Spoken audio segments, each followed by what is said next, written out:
तो हेलो बच्चों, आज हम कक्षा 10 का अम्ल, क्षार एवं लवण चैप्टर पढ़ाएंगे। तो इसमें सबसे पहले हम पढ़ेंगे अम्ल क्या होता है।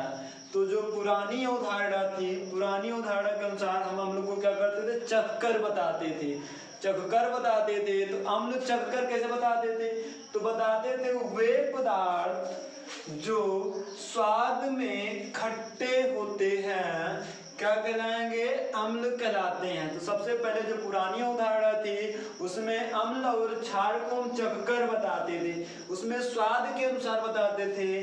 वे पदार्थ जो स्वाद में खट्टे होते हैं क्या कहलाएंगे, अम्ल कहलाते हैं। इसकी एक और पहचान थी, ये नीले लिटमस पेपर को लाल कर देता था। जो नीले लिटमस पेपर को लाल कर दे वो अम्ल कहलाता है, एसिड। इंग्लिश में इसको कहते हैं एसिड, एसिड कहलाता, चाहे अम्ल कहना चाहे एसिड। दूसरा क्या है आपका, क्षारक। दूसरा क्या है, क्षारक। क्षारक क्या होता है, वे पदार्थ जो स्वाद में क्या बताएंगे, वे पदार्थ जो स्वाद में कड़वे होते हैं। किस तरह के होते हैं, उनको चखेंगे तब बताएं कैसे होते हैं, कड़वे होते हैं, अर्थात इनका स्वाद जो होता है तीव्र होता है, वो क्या कहलाते हैं, क्षारक कहलाते हैं। तो क्या बताए, वे पदार्थ जो स्वाद में कड़वे होते हैं क्षारक कहलाते हैं। और उसी का उल्टा होता है, ये लाल लिटमस पेपर को नीला कर देता है। इसकी एक पहचान और क्या है, ये लाल लिटमस पेपर को नीला कर देता है।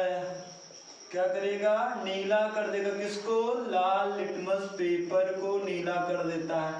ये कौन सी अवधारणा थी, ये पुरानी अवधारणा थी। पुरानी अवधारणा के अनुसार हम अम्ल और क्षारक को स्वाद के अनुसार बताते थे, परंतु अब बहुत सारे प्रबल अम्ल हैं, उसको चखकर बताया नहीं जा सकता, तो उसकी परिभाषा भी चेंज हो जाएगी और अम्ल और क्षारक की। तो आधुनिक अवधारणा के अनुसार हम परिभाषा देखेंगे, ये आपकी पुरानी अवधारणा है। आर्हेनियस के अनुसार हम देखेंगे, अभी तो हम देखे थे पुरानी अवधारणा के अनुसार, हम देखेंगे आर्हेनियस के अनुसार अम्ल की परिभाषा क्या है। तो हम बताएंगे वे पदार्थ जो जल में आयनित होकर, अर्थात क्या करेंगे, उनको अगर जल में डालेंगे तो क्या हो जाएंगे, आयनित हो जाते हैं। आयनित होकर क्या दें, हाइड्रोजन आयन अर्थात H+ देते हैं, वे क्या कहलाते हैं, अम्ल कहलाते हैं। तो फिर से बताओ, आर्हेनियस के अनुसार क्या हो जाएगा, वे पदार्थ जो जल में आयनित होकर हाइड्रोजन आयन अर्थात H+ आयन देते हैं क्या कहलाते हैं, अम्ल कहलाते हैं। एग्जाम्पल है HCl, अगर इसको हम आयनित करते हैं तो क्या हो जाएगा, H++ Cl-। यहाँ से H+ आया अर्थात क्या है, अम्ल है। जैसे H2SO4, अगर इसको हम ब्रेक करें जल में क्या हो जाएगा, 2H+SO4 डबल माइनस हो जाएगा। यहाँ H+ दिया है अर्थात क्या है, ये अम्ल है। इसी तरीके से HNO3 है, यहाँ से क्या हो जाएगा, H+NO3-। यहाँ से आप बहुत सारे एग्जाम्पल देख रहे हैं, ये सब एग्जाम्पल जो हैं किसके हैं, अम्ल के हैं। तो वे पदार्थ जो जल में आयनित होकर क्या दें, H+, जिसको कहते हैं हाइड्रोजन आयन दें, उसे हम क्या कहते हैं, अम्ल कहते हैं। किसके अनुसार, आर्हेनियस के अनुसार। आर्हेनियस सिद्धांत है, इसी अनुसार क्षारक बताओ क्या हो जाएगा, वे पदार्थ जो आयनित होकर क्या दें, हाइड्रोक्साइड आयन, जिसको कहते हैं OH नेगेटिव देते हैं, क्या कहलाते हैं, क्षारक कहलाते हैं। तो क्षारक क्या है बताओगे, वे पदार्थ जो आयनित होकर हाइड्रोक्साइड आयन देते हैं, क्या कहलाते हैं? क्षारक कहलाते हैं। एग्जाम्पल है NaOH, जब इसको घोलेंगे तो क्या हो जाएगा? Na+OH माइनस हो जाएगा। यहाँ क्या दिया है? OH नेगेटिव दिया, मतलब क्या? क्षारक है। ऐसे KOH चेक करें, यहाँ से क्या हो जाएगा? K+OH माइनस, यहाँ क्या दिया है? OH नेगेटिव दिया है, अर्थात ये क्या है? क्षारक है। यहाँ से आता है बात, क्षार क्या है, जिसको बोलते क्षार। तो क्षार क्या होता है उसके लिए हम देखेंगे क्षार क्या है। हम तो अभी क्षारक पढ़े हैं, क्षार नहीं पढ़े हैं। तो क्षार क्या है? तो क्षार की परिभाषा लिखिएगा, वे पदार्थ जो, ऐसे लिख दीजिएगा,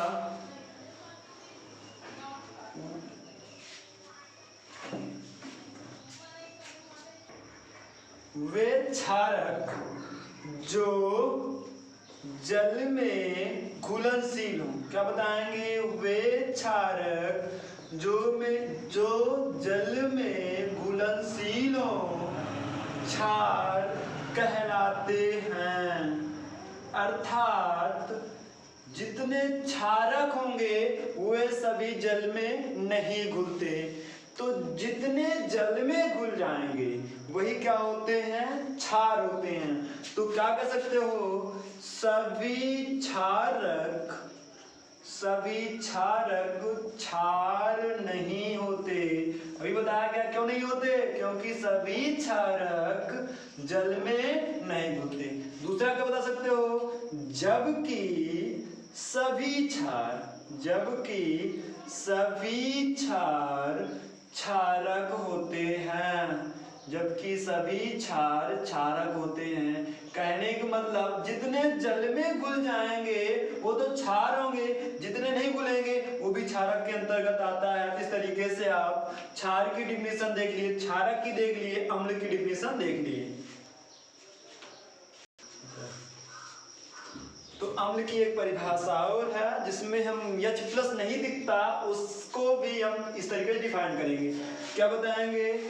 वे पदार्थ जो प्रोटॉन दे सकते हैं, क्या करें? प्रोटॉन दें, वो क्या कहलाते हैं? अम्ल कहलाते हैं। प्रोटॉन देना, प्रोटॉन एक ऐसा जो कि जैसे हमारे पास क्या है? HCl क्या दे रहा है? H+ दे रहा है। जो प्रोटॉन देगा वो क्या कहलाएगा? अम्ल कहलाएगा। क्षारक क्या है? वे पदार्थ जो प्रोटॉन ग्रहण कर सकते हैं वो क्या कहलाएंगे? क्षारक कहलाते हैं। जैसे NH3, यहाँ पे कहीं पे OH नहीं दिखा हमको, हम कैसे जानेंगे कि क्षारक है? जब इसको जल में घोलेंगे, यहाँ से देखें ये NH3 है, ये जल को कर सकते हैं HOH। H यहाँ से किस में टूटेगा? प्लस में। किस में टूटेगा? माइनस में। इन्होंने प्रोटॉन दिया तो जो ग्रहण कर ले इस प्रोटॉन को, तो प्रोटॉन को क्या कर रहा है? ग्रहण कर रहा है। जो प्रोटॉन को ग्रहण कर ले क्षारक है, जो प्रोटॉन को दे दे वो क्या होता है? अम्ल होता है। इस तरीके से आपका आया है। तो सिंपल सा है, जिसमें H और OH ना हो तो उसको इस परिभाषा से अम्ल एवं क्षार बताएंगे। तो बताओ फिर से क्या आ जाएगा? वे पदार्थ जो प्रोटॉन दे सकते हैं, अर्थात H+ दे दे या स्वाद में खट्टे हो, अम्ल होंगे। दूसरा क्या बताएगा? वे पदार्थ जो प्रोटॉन ग्रहण कर सकते हो वो क्या होते हैं? क्षारक कहलाते हैं।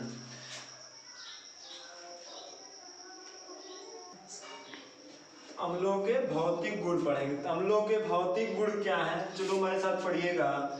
ये स्वाद में खट्टे एवं जल में विलेय हैं। क्या है? फिर से बताओ। ये स्वाद में खट्टे एवं जल में विलेय होते हैं। कौन? अम्ल। दूसरा क्या बताओगे? यह नीले लिटमस पेपर को लाल कर देता है। तीसरा क्या बताओगे? इसकी प्रकृति संक्षारक होती है, अर्थात ये किसी चीज को गला देता है। जैसे इसके संपर्क में आने से कपड़े, त्वचा, कागज आदि नष्ट हो जाते हैं। ये क्या पढ़े हम अम्लों के भौतिक गुण। आगे पढ़ेंगे अम्लों के रासायनिक गुण। पहली हेडिंग होगी इसमें धातु के साथ अभिक्रिया। क्या पढ़ेंगे? धातु के साथ अभिक्रिया। देखो एक चीज यहाँ पे हम जहाँ बार बार पढ़ेंगे, किसी चीज के भौतिक गुण पढ़ेंगे फिर रासायनिक गुण पढ़ेंगे। तो भौतिक गुण क्या होता है? जिसको हम देख कर बता सकें, उसके प्रकृति को बता सकें, जो उसके नेचर को बता सकें, कैसा है, स्वाद कैसा है, जिसको हम बाहर से देख कर बता सकते हैं, वो आपका होगा भौतिक गुण। और जो कुछ अभिक्रिया के साथ होता है उसे हम कहते हैं रासायनिक गुण। तो धातु के साथ अभिक्रिया कराएं किसकी? अम्ल की। तो यहाँ बताना, इसमें थ्योरी लिख देना कि जब कोई अम्ल किसी धातु के साथ अभिक्रिया करता है तो हाइड्रोजन गैस मुक्त करता है। कौन सी गैस? Hydrogen gas. एग्जाम्पल है Fe को अगर हम सल्फ्यूरिक अम्ल, इसे क्या कहते हैं? H2SO4 सल्फ्यूरिक अम्ल, तो क्या बनाएगा? FeSO4 प्लस कौन सी गैस मुक्त करेगा? Hydrogen gas. दिमाग में बैठा ना कि जब भी कोई अम्ल किसी धातु के साथ अभिक्रिया करता है तो कौन सी गैस मुक्त करता है? हाइड्रोजन गैस मुक्त करता है। एक एग्जाम्पल और है, मान लीजिए आप कॉपर की अभिक्रिया अगर हम HCl के साथ कराएं तो हाइड्रोजन गैस किस रूप में निकलती? H2 के रूप में निकलता। इधर हम कितना लगा दें? 2 लगा दें तो क्या हो जाएगा आपका सूत्र? CuCl2 plus H2। ये आपके बुक में ऑब्जेक्टिव क्वेश्चन भी है। क्या पूछता है? जब कोई धातु किसी अम्ल से अभिक्रिया करता है तो कौन सी गैस मुक्त होती है? यहाँ से आ रहा है हाइड्रोजन गैस। तो अगली हेडिंग होगी इसी अभिक्रिया के क्रम में कार्बोनेट के साथ अभिक्रिया। किसके साथ? धातु कार्बोनेट के साथ अभिक्रिया हम पढ़ेंगे। तो अगली हेडिंग है धातु कार्बोनेट के साथ। यहाँ से लिख सकते हैं, एग्जाम्पल देखें, धातु कार्बन जैसे आपका CaCO3 और मान लीजिए इसकी अभिक्रिया हम करा दिए H2SO4। तो थ्योरी क्या बताओगे? पहले रिएक्शन करते हैं तो CaSO4 क्या निकल गया? CaSO4 बचा क्या आपका? H2 बचा, CO3 बचा। H2 एक ऑक्सीजन ले लेगा तो क्या निकालेगा? H2O हो जाएगा। बस इधर एक 3 था, एक ऑक्सीजन निकल गया, कितना बचा? CO2 बचा। यहाँ से लिख सकते हो धातु कार्बोनेट की अभिक्रिया हम किससे कराएं? किसी भी अम्ल से कराएं तो क्या मिलेगा? लवण मिलेगा, जल मिलेगा और क्या मिलेगा? कार्बन डाइऑक्साइड गैस मिलेगी। तो क्या बताया गया आपको कि जब भी किसी कार्बोनेट, धातु कार्बोनेट की अभिक्रिया अम्ल से कराएंगे क्या हो जाएगा? लवण, जल और कार्बन डाइऑक्साइड प्राप्त होता है। जैसे आपका है Na2CO3 की अभिक्रिया अगर हम HCl भी आपका क्या है? अम्ल है, इससे कराओ। इधर 2 सोडियम है, एक सोडियम संयुक्ता 1 होती है, 2 कितनी? 2 हो जाएगी। तो क्लोरीन संयुक्ता 1 होती है, 2 क्लोरीन करना पड़ेगा। इधर से क्या हो जाएगा? 2NaCl। इसे हम क्या कहते हैं? सोडियम क्लोराइड, जो कि आपका क्या है? लवण है। और प्लस इधर 2H है, इधर एक ऑक्सीजन लो जैसे इसमें किए थे, क्या बनेगा? H2O। इधर से ऑक्सीजन निकल गया तो आपका क्या हो जाएगा? CO2। इस तरीके से धातु कार्बोनेट के साथ अभिक्रिया भी समाप्त हो जाती है।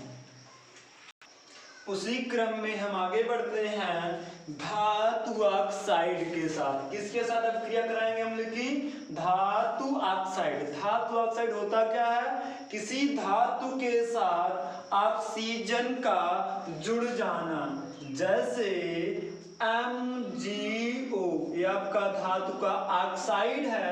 इसके उपयोग किससे करा दें हम? अम्ल से करा दें, मान लीजिए HCl से कराते हैं। तो जब भी किसी अम्ल की अभिक्रिया धातु ऑक्साइड के साथ कराते हैं तो लवण और जल बनाता है। यहाँ से Mg की संयुक्ता जो होती है 2 होती है और क्लोरीन संयुक्ता 1 होती है। 2 करने के लिए यहाँ पे 2 लगा देंगे और आपका क्या बनेगा? MgCl2, इधर से मैग्नीशियम इधर से क्लोरीन, और आपका इधर क्या बचा? 2 हाइड्रोजन, इधर 1 ऑक्सीजन, प्लस क्या हो गया? जल बन गया। तो आपका सूत्र आया मैग्नीशियम क्लोराइड का सूत्र MgCl2 प्लस H2O। ऐसे ही इसी क्रम में अगर चाहो तो CaO की अभिक्रिया अगर हम H2SO4 से कराएं, ये आपका अम्ल है, ये धातु का ऑक्साइड है। यहाँ से क्या हो जाए? कैल्शियम की संयुक्ता 2 होती है, सल्फेट की संयुक्ता 2 होती है, तो हो जाएगा CaSO4 H2 और O, इधर क्या हो जाएगा? जल। यही बताया गया कि धातु ऑक्साइड के साथ कराने पर लवण और जल बनता है। एक बार तीनों रिएक्शन डिवीजन करेंगे। पहली हेडिंग क्या थी? धातुओं के साथ। तो कभी भी पूछे अम्ल धातु के साथ अभिक्रिया करता है तो कौन सी गैस मुक्त करता है? Hydrogen gas. दूसरा क्या बताया गया? धातु कार्बोनेट के साथ। जब भी कभी भी अम्ल धातु कार्बोनेट के साथ अभिक्रिया करेगा तो क्या बनाएगा? लवण बनाएगा, जल बनाएगा और कार्बन डाइऑक्साइड गैस को मुक्त करता है। तीसरा क्या बताया गया? धातु ऑक्साइड के साथ। तो धातु ऑक्साइड की अगर अभिक्रिया कराओ अम्ल से क्या मिलता है? लवण और जल का निर्माण होता है। तो आपका क्या पढ़ लिए? अम्ल क्या है, अम्ल के भौतिक गुण पढ़े, फिर अम्ल के रासायनिक गुण पढ़े, अब पढ़ेंगे हम अम्ल के उपयोग। अम्ल के उपयोग देखेंगे तो H2SO4 का प्रयोग बैटरियों में, तो जो बैटरियों में तो तेजाब कहते हो आप, तो बैटरियों में वही H2SO4 ही है। तो बैटरियों में प्लास्टिक, कृत्रिम रेशे और उर्वरक आदि बनाने में हम अम्ल, कौन सा H2SO4 अम्ल का प्रयोग करते हैं। दूसरा पॉइंट क्या है आपका? HNO3 का जो प्रयोग है सोने तथा चांदी के शोधन में, उर्वरक बनाने में, औषधि आदि बनाने में हम किसका प्रयोग करते हैं? HNO3, जिसको कहते हैं नाइट्रिक अम्ल। इसे सोरे का अम्ल भी कहा जाता है, HNO3 को।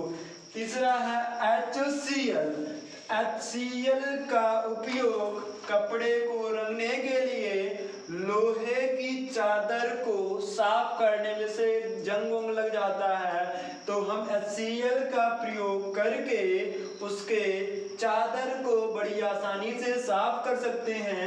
ये आपका अम्ल पढ़ लिए, अम्ल के भौतिक गुण, रासायनिक गुण और अम्ल के उपयोग पढ़ लिए। क्षारकों के भौतिक गुण पढ़ेंगे। इसमें क्या है? पहला पॉइंट, ये स्वाद में तीक्ष्ण एवं जल में विलेय होते हैं।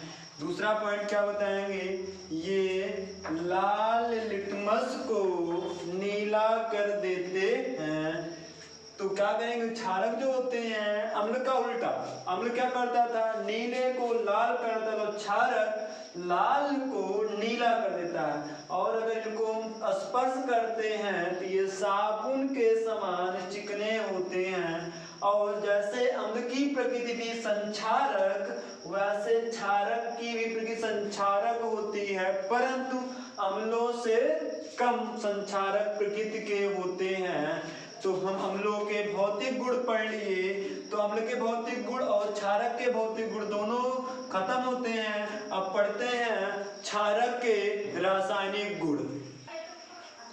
तो धातुओं के साथ अभिक्रिया देखेंगे। इसमें क्या होता है? जब कोई क्षारक किसी धातु के साथ अभिक्रिया करता है, लवण और हाइड्रोजन गैस को मुक्त करता है। जैसे क्षारक हो गया आपका NaOH, धातु हो गया Zn। अगर इसके 2 मॉलिक्यूल ले लें तो सूत्र बनेगा आपका